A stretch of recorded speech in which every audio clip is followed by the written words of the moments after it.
Hello all the students. In the last class, we looked at the strategies to reduce greenhouse gas, and the major strategies we focused was, of course, it was primarily related to the building sector.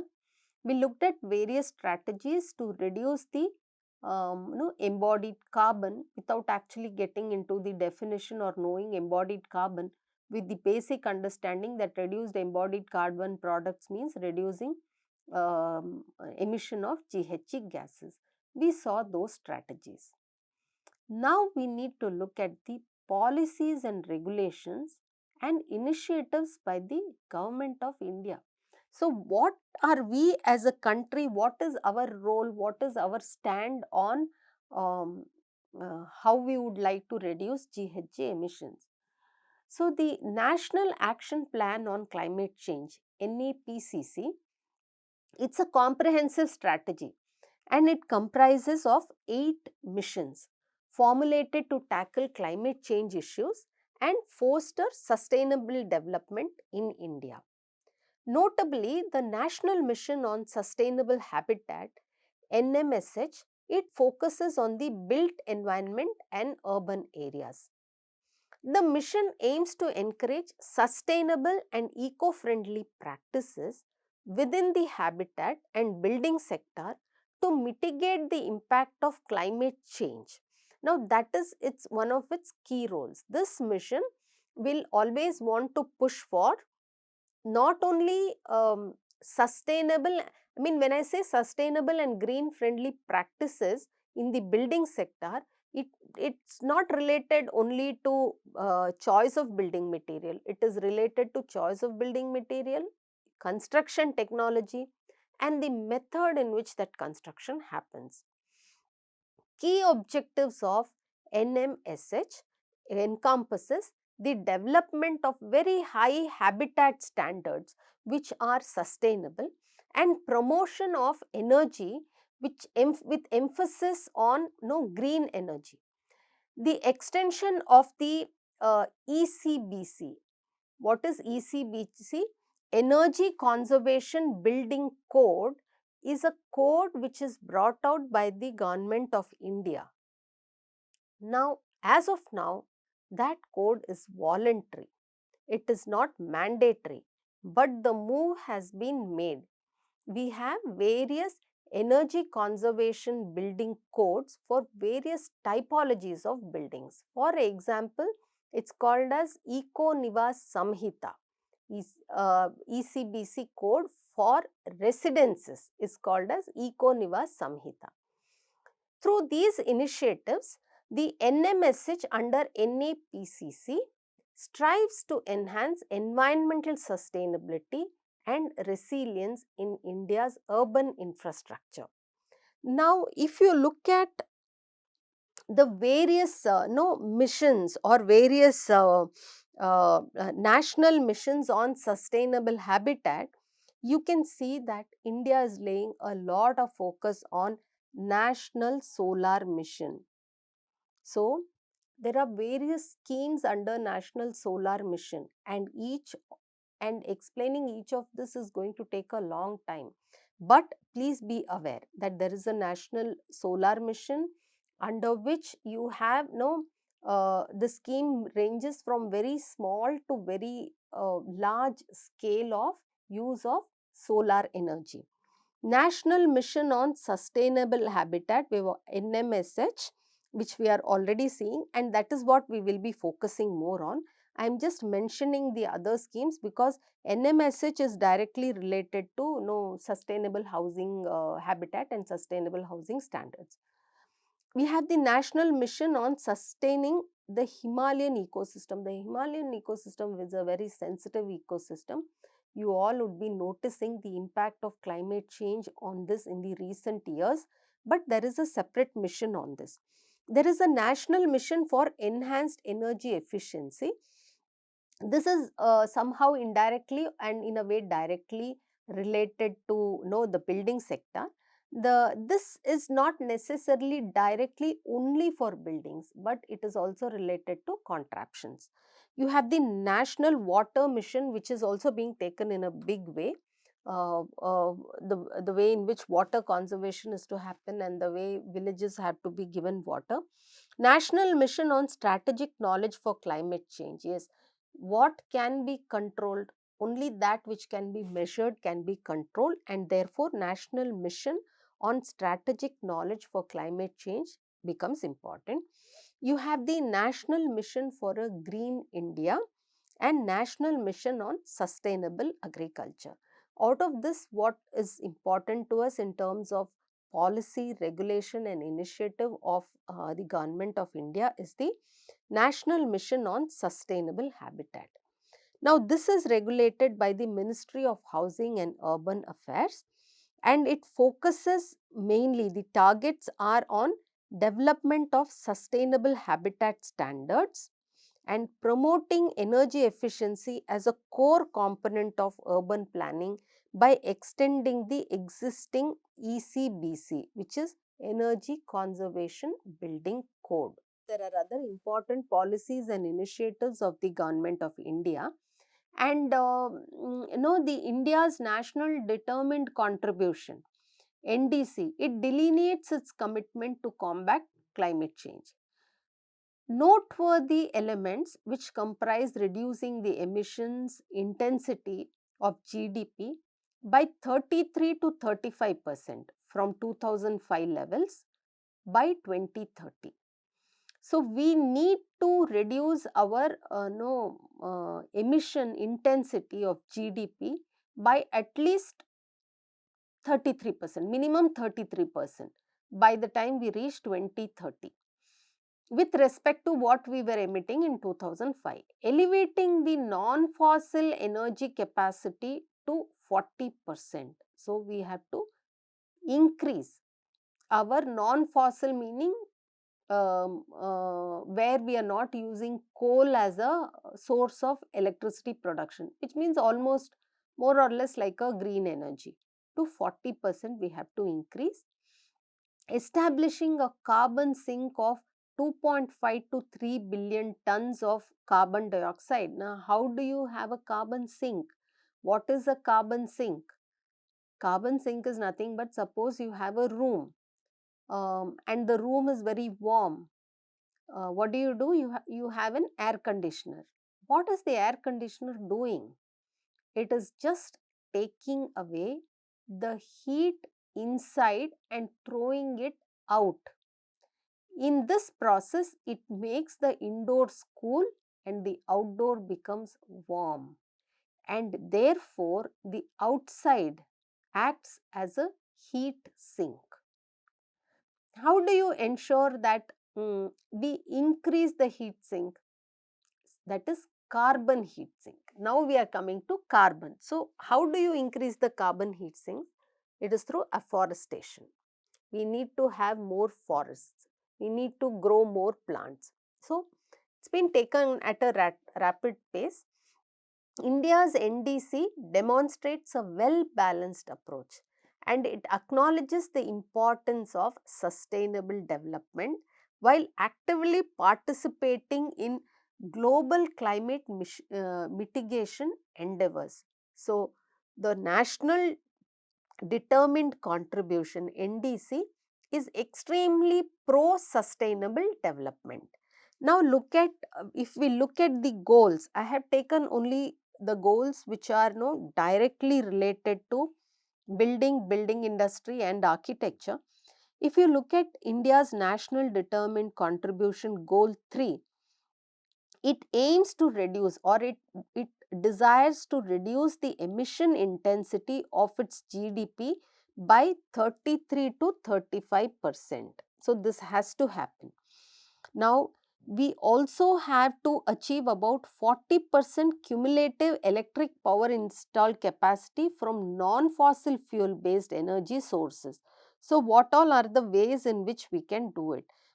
One is building, another is also an important sector is transportation sector, and you can notice this, it is visibly happening by means of no incentivizing or by means of encouraging use of electric vehicles. When instead of going for petroleum based fuels like petrol and diesel, we can go for electric based vehicles. Goal 8 of NDC is to build capacities, create domestic framework and international architecture for quick diffusion of cutting edge climate technology in India and for joint collaborative R&D for such future. This is a very important component which architects, designers and construction engineers must focus on. How do you do this? How do you go for creating a framework? And that is where ECBCs are also trying to play a part by giving us a framework and having cutting edge climate technology. So at every level, low rise buildings, high rise buildings, through use of building materials, through use of technology, through use of monitoring these technologies, these can happen with uh, in various ways. We can go for vernacular and renewable building materials. We can go for agro based building materials, or we can even go for smart building materials where we are integrating technology to create new and smart building materials. So there are various ways of doing it. And then the goal 5 is to create an additional carbon sink. This is important, of 2.5 to 3 billion tons of carbon dioxide equivalent. I told you CO2e. Through, I said you will hear a lot of CO2 equivalent. What is it? I will tell you later. Through additional forest and tree cover by the year 2030. So the government of India is very keen on having these initiatives.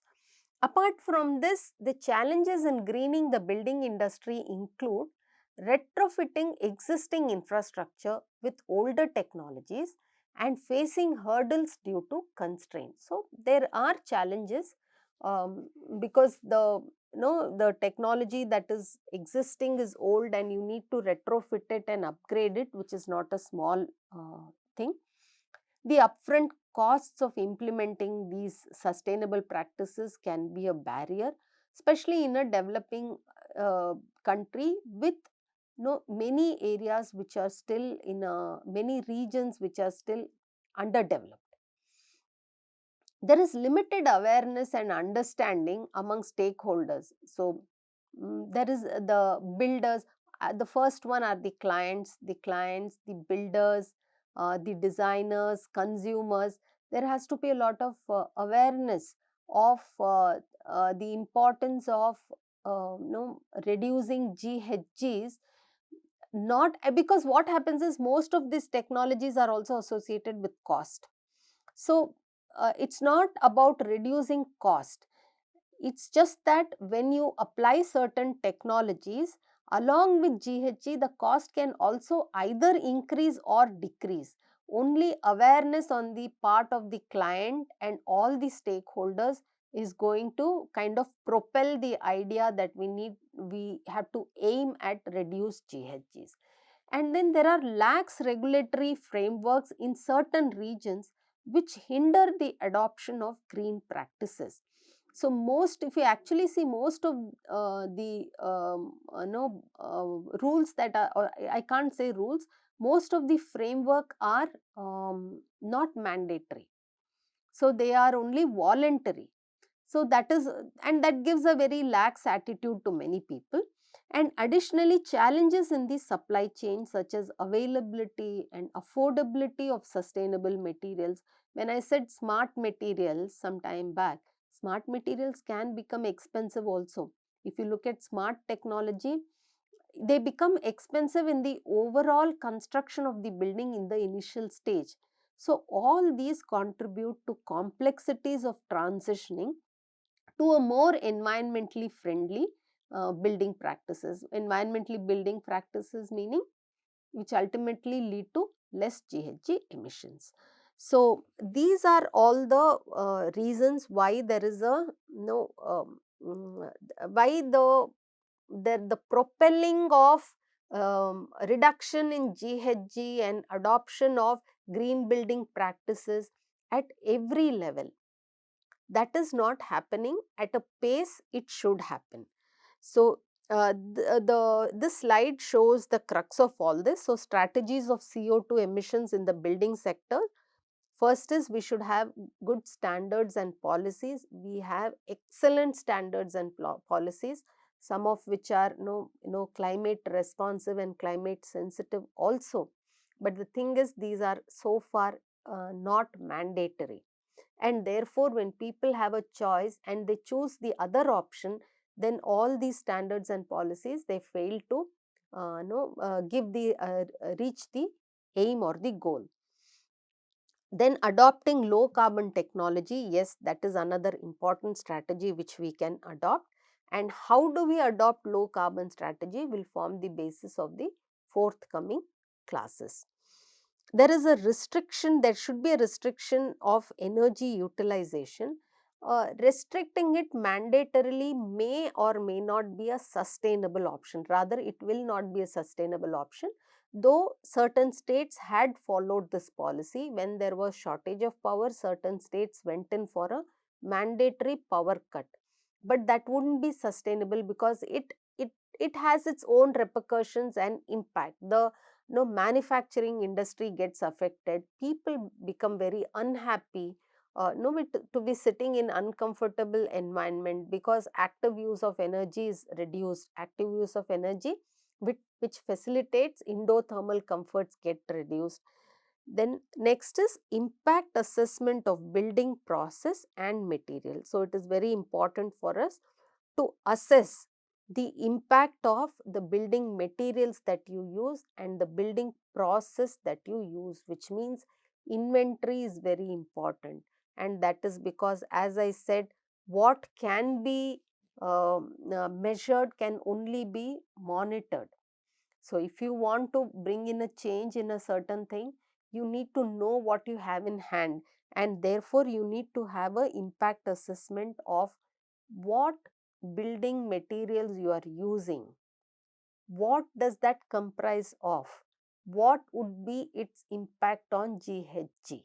So, these are the basic strategies we should follow in the building sector if we want to strategize low CO2 emissions. Now, what are the future trends in reducing GHG in the building industry? Future trends in the building industry for reducing greenhouse gases, they include emergence of net zero building, which are capable of not utilizing any amount of energy from the grid. These are net zero buildings. So, the future trend would be either net zero, or we have gone one step further, and that is called as regenerative buildings. What are regenerative buildings? These buildings produce surplus energy as compared to what they would consume. So, we need to adapt and adopt all these technologies. The integration of advanced low carbon building materials with improved insulation for cooler climates is another thing which we can anticipate, another thing which we can use. So, there has to be an awareness of what are low carbon materials. Sometimes low carbon materials could also mean a vernacular building material, and we are not to assume that anything vernacular is out of fashion. That's the first thing. That is where we need to respect our history also. Irrespective of that, some of the low carbon materials could be very advanced materials, or they can be vernacular materials. So, we need to adapt or integrate these in our buildings. We need to use smart technologies, IoT devices, which will play a vital role in real time monitoring, energy optimization, and adaptive control systems. So, this is more like having the electricity meter. We know that last month the consumption of electricity was X units, and this month the consumption of electricity is X plus 20% of X units. It is monitored, and therefore we are able to strategize on how we can reduce the consumption of electricity. So, somewhere real time monitoring of all sub areas which consume energy must be brought in. A circular economy approach in construction which emphasizes on recycling, waste reduction, and these things are, we assume or we expect these will gain importance, because circular economy, circularity is the way ahead undoubtedly. There is no way the earth can take so much of waste to be dumped unnecessarily. When we can have new technologies which can reuse these waste and therefore bring back the materials into the economy and complete the circle, we must not go into completely dumping of the materials. Governments are foreseen to strengthen policies and incentives, fostering the adoption of sustainable building practices and enhancing the economic viability. So, in a brief, this is what was there for this slide, and what we will just see what all I meant. I meant that we must go for net zero buildings. First, we must go for second, regenerative buildings. Advanced building materials must be used. Advanced building materials meaning building materials which are low carbon. Next is use of smart technologies. Why smart technologies? So that we can monitor smart technologies for monitoring and energy optimization. Circular economy approach, there is nothing like a waste that can be dumped, but it can be brought back, and policies and incentives must be in place. So, let us have a summary of this lecture. What we saw today is solar radiation is a crucial factor in warming Earth's surface and atmosphere, and the global warming potential, which is a measure of warming impact of gases relative to carbon dioxide over 100 years. GHG emissions are influenced by various factors such as energy production, industrial activities, transportation, agriculture, land use changes, waste management, industrial processes, and use of fluorinated gases. We also have direct emissions which occur within a sector, such as carbon dioxide released due to fuel combustion in the energy sector, while indirect emissions, they occur elsewhere due to the sector's activity, like emissions that are embedded in products consumed by the buildings industry.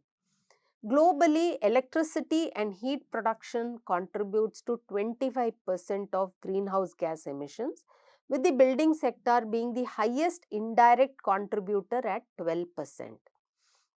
Effective strategies to reduce greenhouse gas emissions involve designing bioclimatic buildings, integrating renewable energy, employing green rating systems, and adopting embodied carbon reduction strategies like using low carbon materials and recycling of materials. Don't throw away something and discard it completely until you find that there is absolutely no use in it.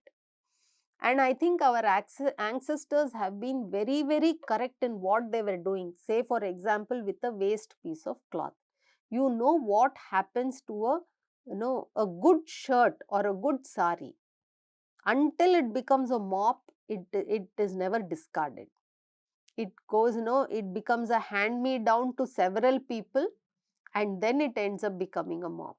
So, India's National Action Plan on Climate Change, NAPCC, it emphasizes sustainable development, addressing building aspects through the National Mission on Sustainable Habitat.